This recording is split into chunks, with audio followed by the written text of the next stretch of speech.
নমস্কার বন্ধুরা, স্বাদের সাগরে তোমাদের সবাইকে স্বাগত। আমি কিছু প্রবলেমের মধ্যে ছিলাম বলে বেশ কয়েকদিন চ্যানেলে ভিডিও দিতে পারিনি, তার জন্য অবশ্যই ক্ষমা করবেন।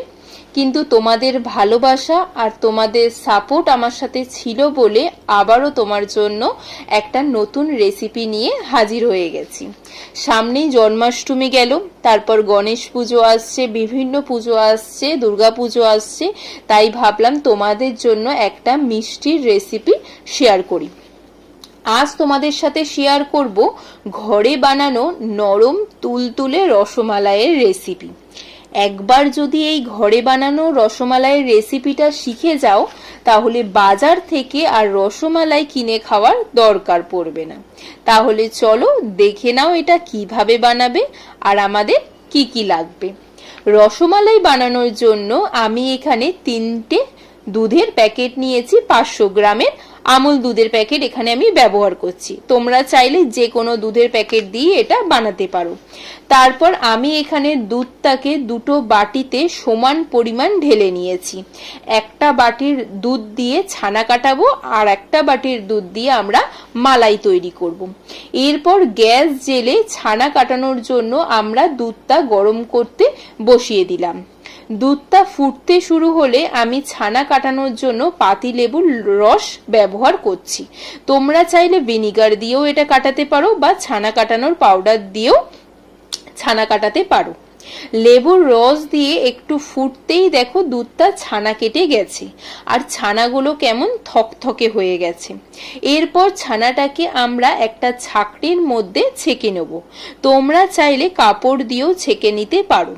আমি যেহেতু লেবুর রস দিয়ে ছানাটা কাটিয়েছি, তাই ছানা কাটানোর পর এটাকে ভালো করে জল দিয়ে ধুয়ে নিতে হবে, যাতে ছানার মধ্যে লেবুর রস না থেকে যায়। তোমরা ভিনিগার দিয়ে কাটালেও কিন্তু ছানাটাকে ভালো করে ধুয়ে নেবে। এরপর ছানা থেকে জল ঝরানোর জন্য এইভাবে ছানাটাকে রেখে দেবো কিছুক্ষণের জন্য।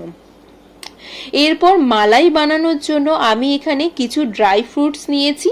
সেগুলো হলো কাজু বাদাম, আমন্ড বাদাম আর পেস্তা বাদাম। প্রত্যেকটাকেই আমি এখানে টুকরো করে কেটে নিয়েছি। এরপর মালাই বানানোর জন্য গ্যাসে দুধটা গরম করতে বসিয়ে দিলাম। এরপর দুধটা ফুটতে শুরু হলে ফুটন্ত দুধ থেকে আমরা 3 হাতা দুধ একটা বাটির মধ্যে তুলে নেব।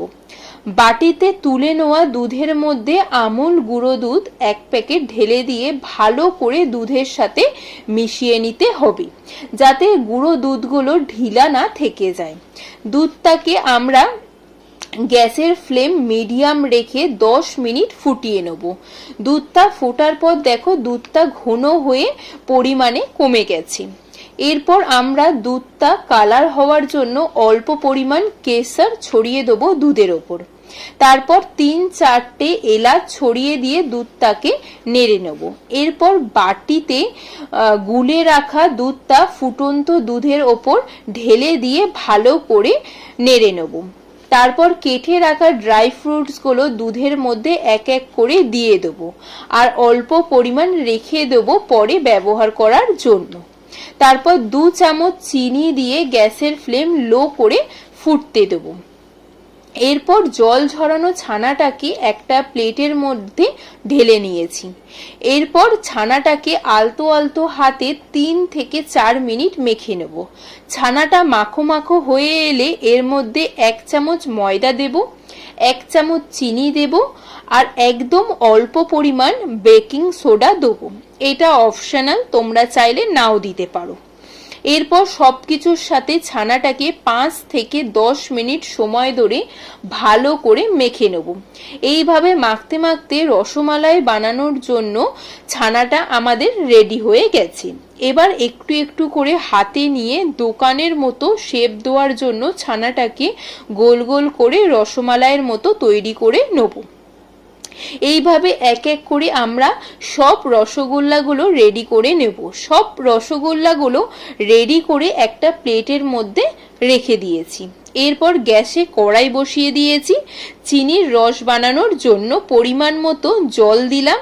তাতে 3 চামচ চিনি দিয়ে গ্যাসের ফ্লেম হাই করে নাড়তে থাকবো।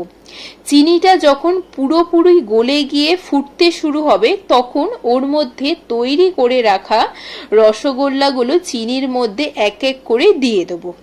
রসের মধ্যে রসগোল্লাগুলো ফুটতে ফুটতে দেখো সাইজে বড় হয়ে গেছে আর রসগোল্লাগুলো সেদ্ধ হয়ে গেছে।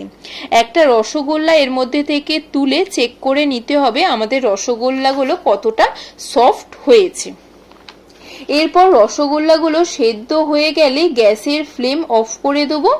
এরপর একটা ছাঁকনির মধ্যে রসগোল্লাগুলো তুলে নেব চিনির রস ছড়ানোর জন্য। আর এদিকে দেখো দুধটা ফুটে ফুটে আমাদের রসমালাইটা একদম রেডি হয়ে গেছে। রসমালাইয়ের জন্য যে মালাই সেটা রেডি হয়ে গেছে। আর এটা দেখতে যতটা ঘন হয়েছে ততটাই কিন্তু গাঢ়ও হয়েছে। এবার চলো রসমালাইয়ের বাটিটা আমরা রেডি করি। এর জন্য আমি একটা মাটির বাটি নিয়েছি। এর মধ্যে সেদ্ধ করে রাখা রসগোল্লাগুলো সাজিয়ে দেব। এর ওপর থেকে ভালো করে মালাইটা ছড়িয়ে দেব। এরপর এটাকে সাজানোর জন্য কাজু বাদাম দেব, আমন্ড বাদাম দেব, পেস্তা বাদাম দেব, ওপর থেকে কেশর ছড়িয়ে দিয়ে আধ ঘন্টার জন্য ফ্রিজে রেখে দেব। ফ্রিজ থেকে বার করলেই দেখো রেডি হয়ে যাবে আমাদের দোকানের থেকেও ভালো হোমমেড নরম তুলতুলে রসমালাই। তোমরা এটা যে কোনো পাত্রেই বানাতে পারো, মাটির পাত্রেই বানাতে হবে এর কোনো মানে নেই।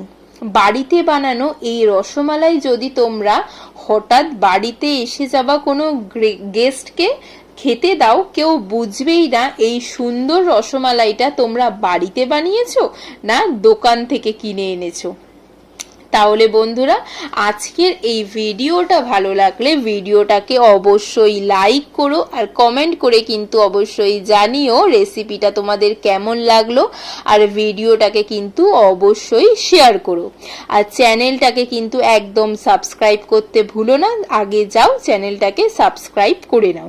তাহলে বন্ধুরা আজকের মতো টাটা, দেখা হচ্ছে আবার নতুন কোনো ভিডিও নিয়ে নেক্সট ভিডিওতে।